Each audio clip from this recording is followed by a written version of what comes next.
Hello everyone, welcome to the subject F7, and today we will be learning about income taxes. Now, income tax is a very important aspect when it comes to all types of businesses, and this falls under IAS 12.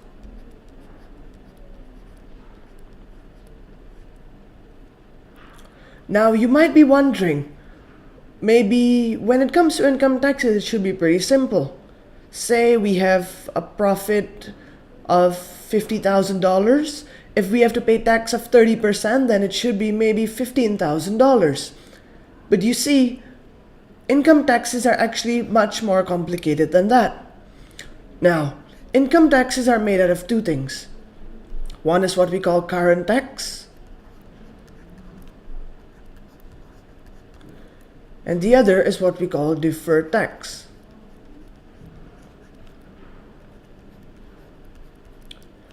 Current tax simply means this is the income tax payable for the current period.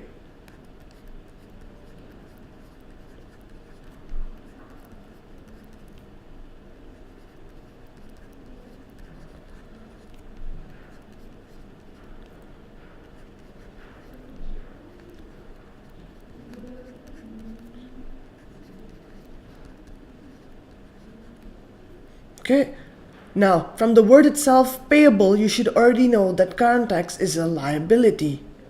Now, how about deferred tax? Deferred tax is simply an accounting measure.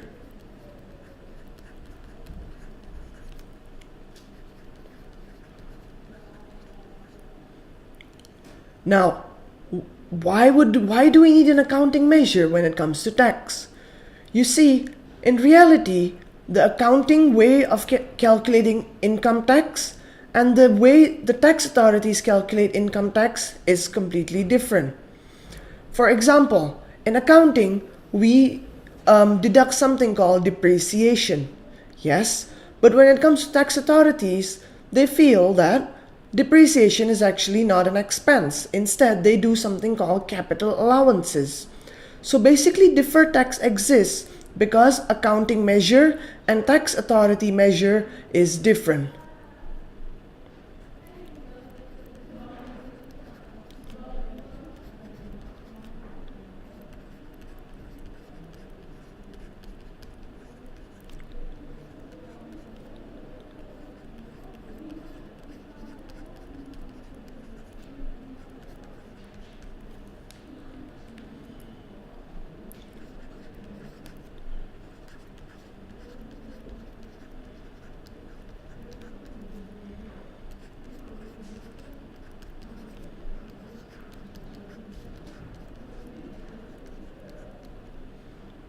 Okay, so let me repeat that again. Income tax under IAS 12 is made up of two things: current tax and deferred tax.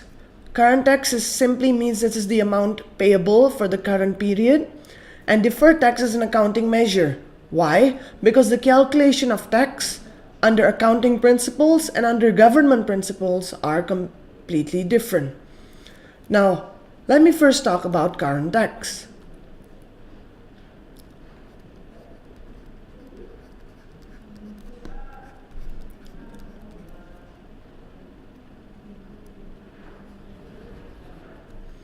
Okay, current tax is the amount payable in respect of the current year's profits.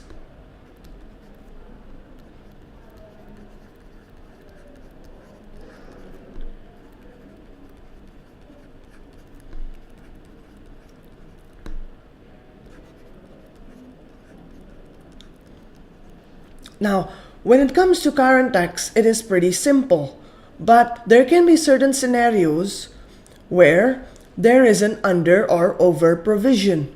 Now, let me first explain to you why these things occur.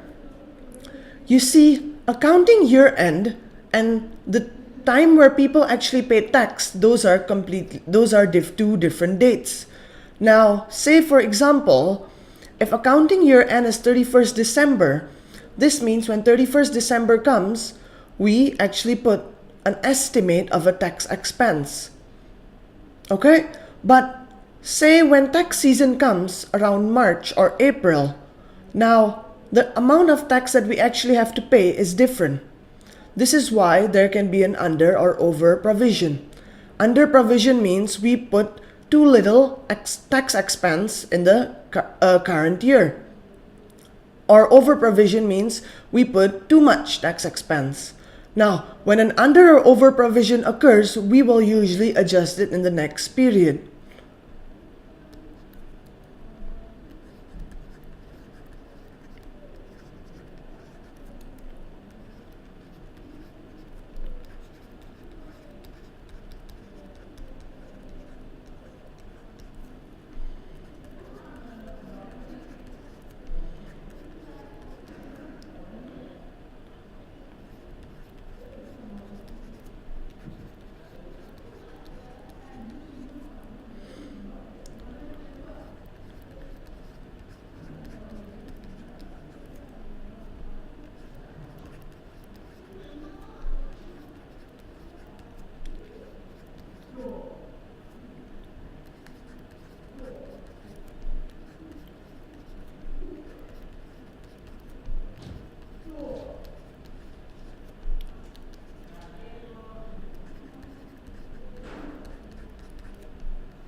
Okay?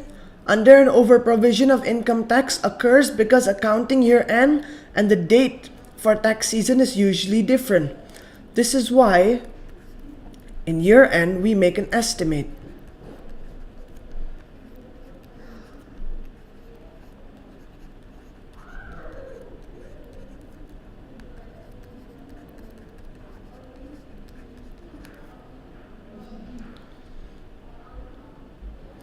But sometimes our estimate can be different than what we actually have to pay.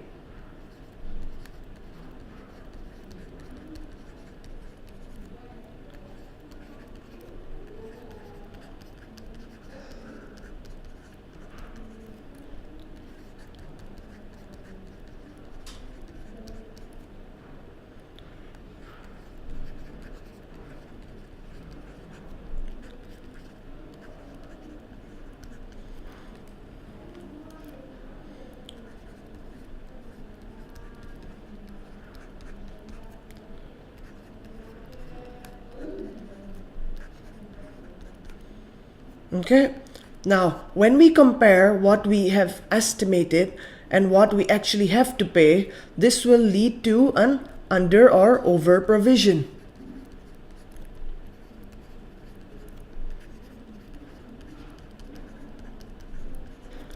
What does under provision means? This means that our estimate was too low.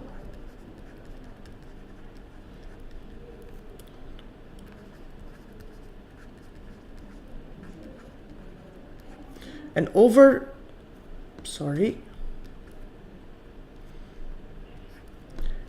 provision means that our estimate is too high.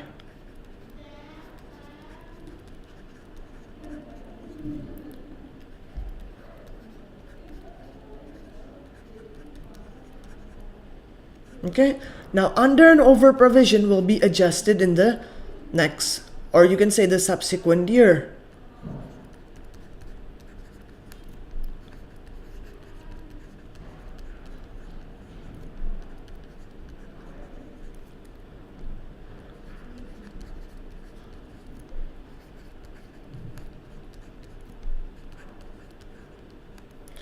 So, for example, if my tax expense for last year was too low by $5,000, this means in this current year, I will add $5,000 to my tax expense. But if it was too high, meaning last year I provided a tax estimate which is too high, this year I will reduce it from my tax expense. Now, let's do an example to make things more clear.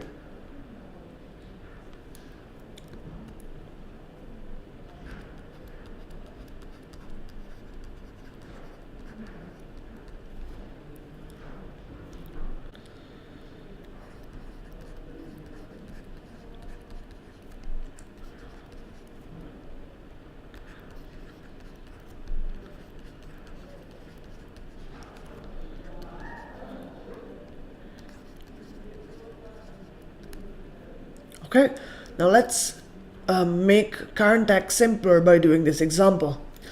In the year 2008, ACO has an estimated tax expense of $30,000.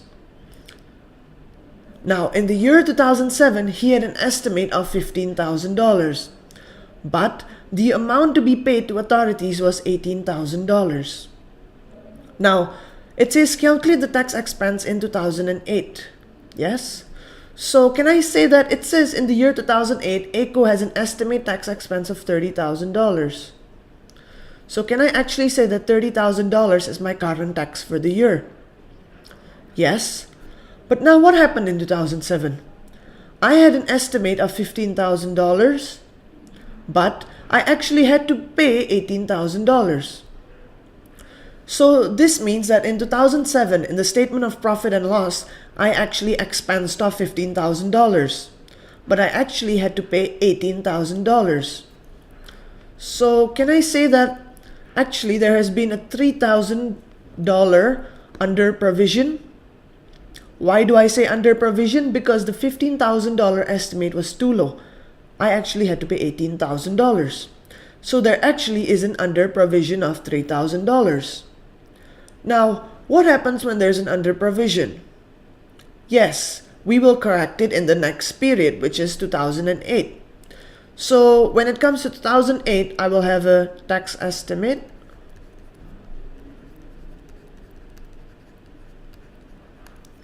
of $30,000.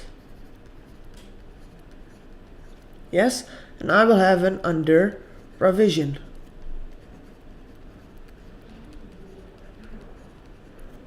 of $3,000.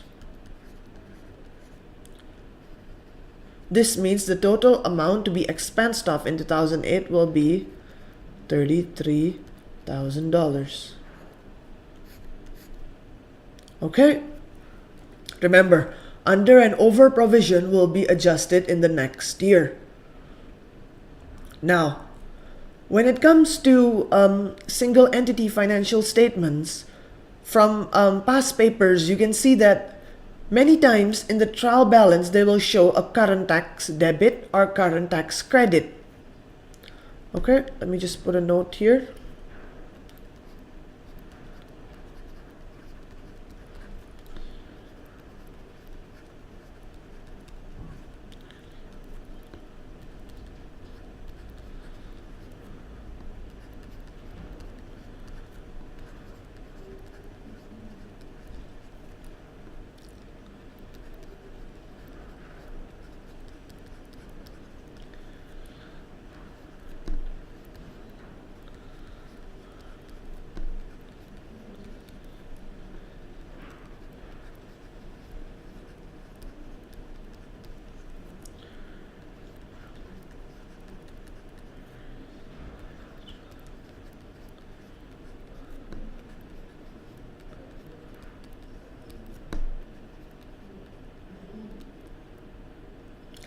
Okay, now when we will start doing past paper questions, you will also see that in the trial balance, when you're doing single entity questions, meaning statement of profit and loss, statement of changes in equity, statement of financial position, there will be in the trial balance, it will say current tax, now in the debit or in the credit side. Now, this confuses many students at time. Current tax in the debit side means that there has been an under provision.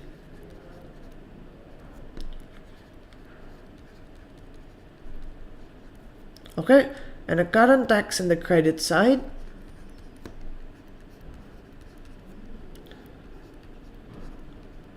will mean that there has been an over provision. Okay, now supposing if there has been an over provision of say $10,000, this means in the tax expense of this year I will deduct $10,000. Why deduct? Because last year my expense was already too high by $10,000 over provision. This means in this year's tax expense I will reduce my current tax by $10,000. Okay, now this is it for current tax. Let's move on to deferred tax.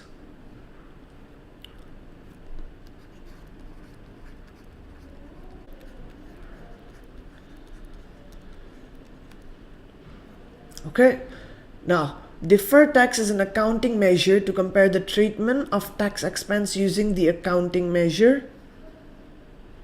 Okay, let me make things.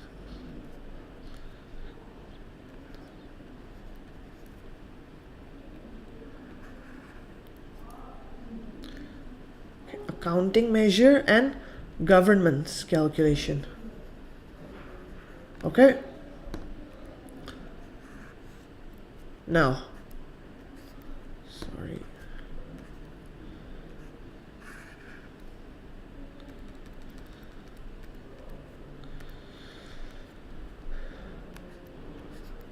Now, as I said earlier, the major difference when it comes to accounting measure and government calculation is there are two things.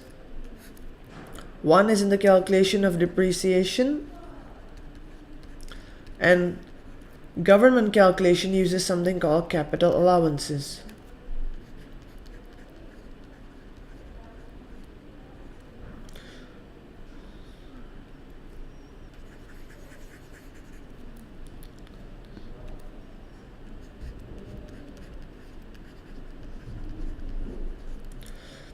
Now, depreciation is accounting measure. Okay, by now you should be knowing the two types of depreciation: straight line method and reducing balance method. But when it comes to government calculation, they do not acknowledge the term depreciation. Simply, they give something called capital allowances.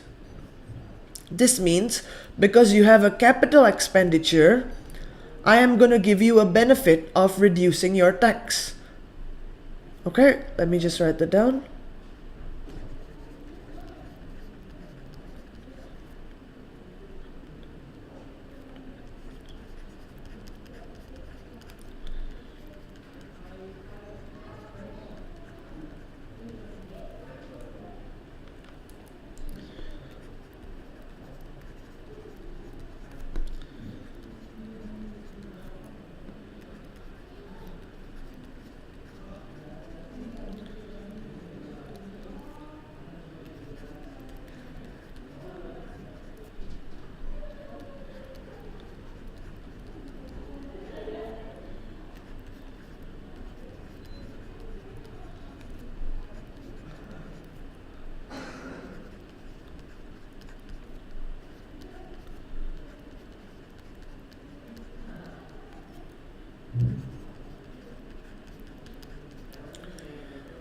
Okay, let me repeat that again. Deferred tax is an accounting measure. Why? Because we want to compare two things: tax calculated using accounting measure and tax calculated using the government calculation. Now, the major difference is that accounting measure takes into account of depreciation, while government calculation takes into account of capital allowances. Capital allowance is simply an incentive because a company has bought maybe a machine or a car, basically a capital expenditure. Okay, now let me just, okay.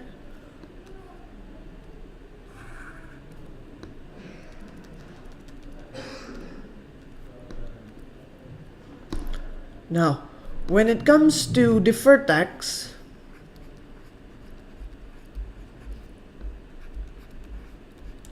we compare two things. One is the carrying value of the asset,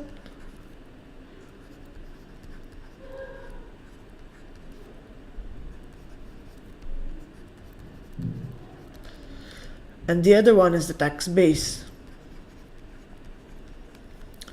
Now, carrying value of the asset is an accounting calculation, or you can say an accounting measure.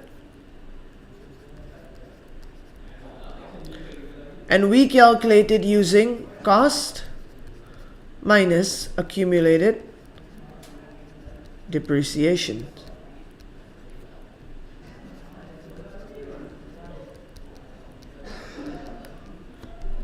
Okay. Now, how about tax base?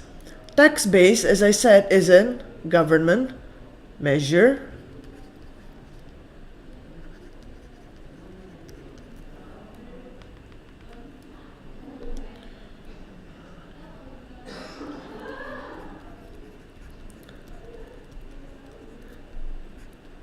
and we calculate it based on cost minus the accumulated capital allowances.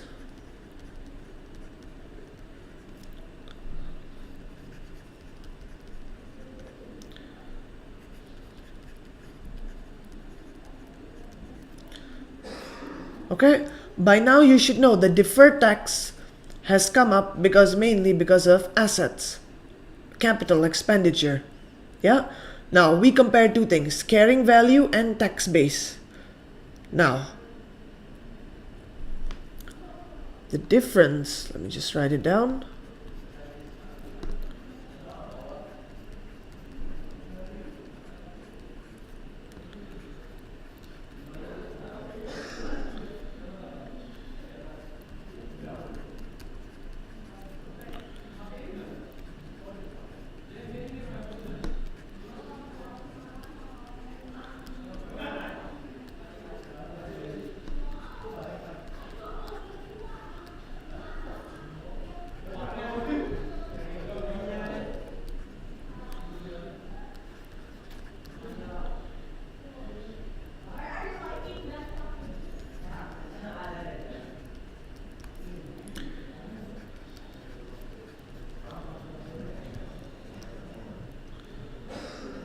Okay, the difference between the carrying value of the asset, meaning the accounting measure, and the tax base, which is the government measure, is what we call temporary differences.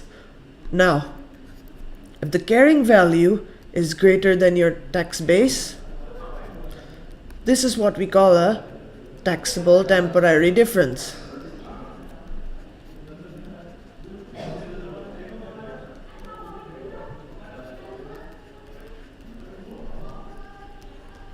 And if carrying value is less than your tax base, this is we call a deductible temporary difference.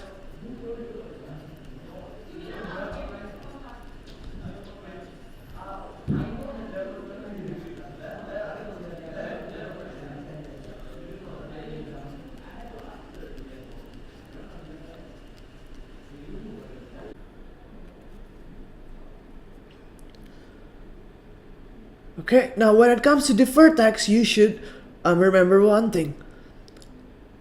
Taxable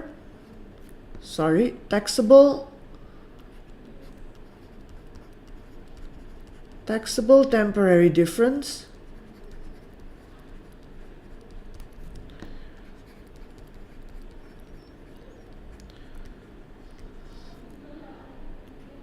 will increase deferred tax liability.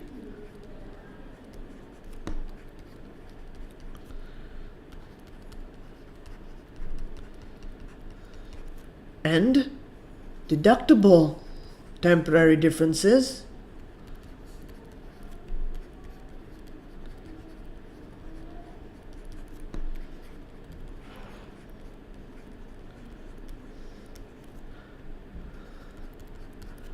will increase deferred tax assets.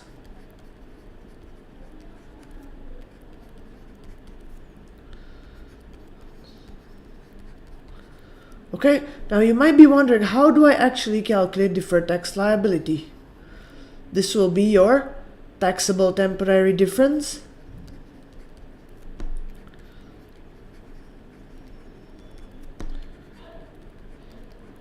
multiplied by your tax rate.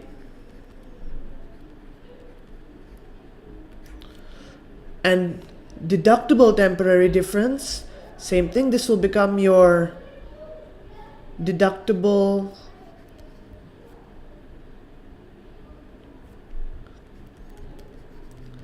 temporary difference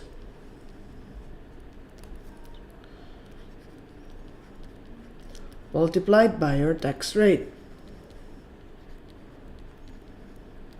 Okay, now this can be a bit confusing, but let us review again.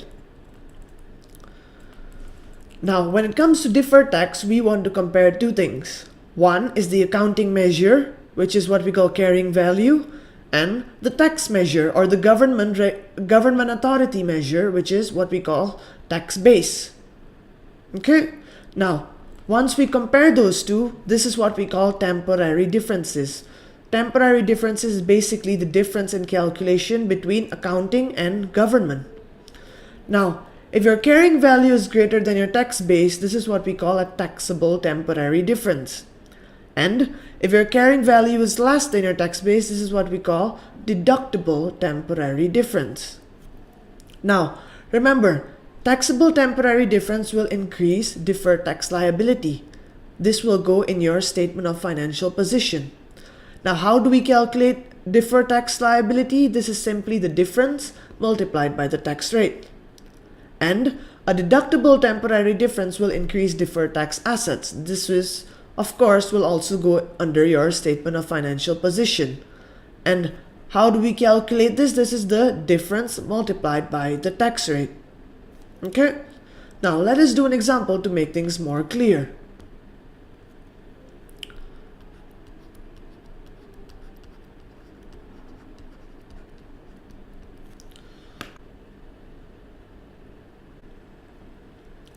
Okay, now let's see this question. An asset was purchased for $2,000. Useful life is 4 years. The capital allowances granted by the government were as follows. Year 1 it's 800, next year it's 600, next year it's 360, and next year is 240. Now usually the calculation of capital allowances is usually not given, meaning there's no fixed formula, because this depends on the asset and the tax policy of the country. Okay, now let us try calculating deferred tax for the whole life of the asset, meaning for 4 years. Okay, $2,000 is the asset, useful life is 4 years. So can I say that my depreciation is $500 a year? Yes. Now remember, when it comes to deferred tax, we will first compare two things. This will be my year, my carrying value of the asset, and this is my tax base. Let's see. Year 1, my carrying value will be $2,000 is my cost minus my accumulated depreciation of $500. So can I say that my carrying value is now $1,500? Yes. How about year 2? It will be $1,000. Year 3 it's $500. In year 4 it's 0. This means that in the end of the life of the asset it has no value. Now, how about my tax base? Remember, to calculate tax base, it's cost minus accumulated capital allowances. Year 1, my cost is $2,000 and my capital allowance is $800. This means that my tax base is $1,200. Yes? Now, in the following year, I have a capital allowance of $600. This means now the value will also become $600. And how about year 3? Year 3, if you see here, I have a capital allowance of $360. And in year 4, it's $240. That means in year 3, if you calculate, your tax base is now $240. And in year 4, my value will also be 0. This means that in both the accounting treatment and the government treatment, in year 4 there will be no value. Yes? Now, you can see that in year 1, actually in all the years from year 1 to year 3, that my carrying value is greater than my tax base. So by now you should know that there should be a rise to your deferred tax liability. Okay, now let us see. We have our year. 1, 2, 3, 4. We have something called taxable temporary difference, or you can say TTD. Yes? Now what is taxable temporary difference?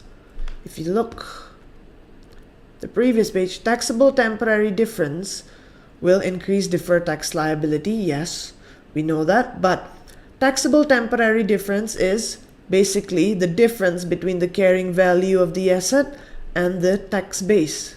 Yes, this means now we are comparing the value using the accounting measure and the government calculation. So you can see that in year 1 I have a difference of 300. Year 2 I have a difference of 400. Year 3 I have a difference of 260.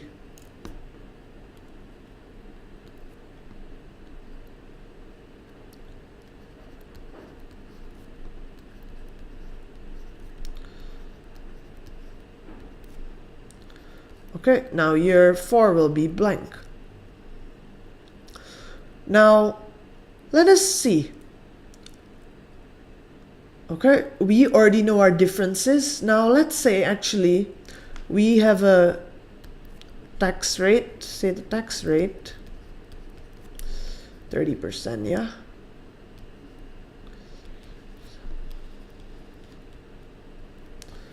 Okay, let's say tax rate is 30%. So now, do you know how to calculate a deductible, or I mean a taxable temporary difference?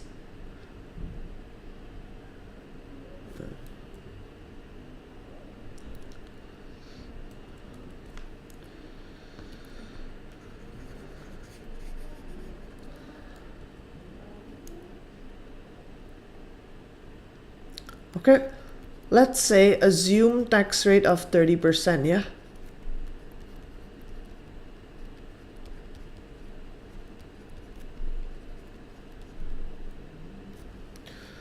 Now, we already know the taxable temporary difference. Why do I call it taxable? This is because the carrying value of my asset is greater than the tax base. I know the tax rate of 30%. Yes? Now, if I multiply all these answers by 30%, 30%, I will get something called deferred tax liability. Okay, remember, a taxable temporary difference will give a rise to deferred tax liability, meaning now it's your liability in the statement of financial position. But what is the value of deferred tax liability? Now, to calculate the value of deferred tax liability, we simply do the difference multiplied by the tax rate.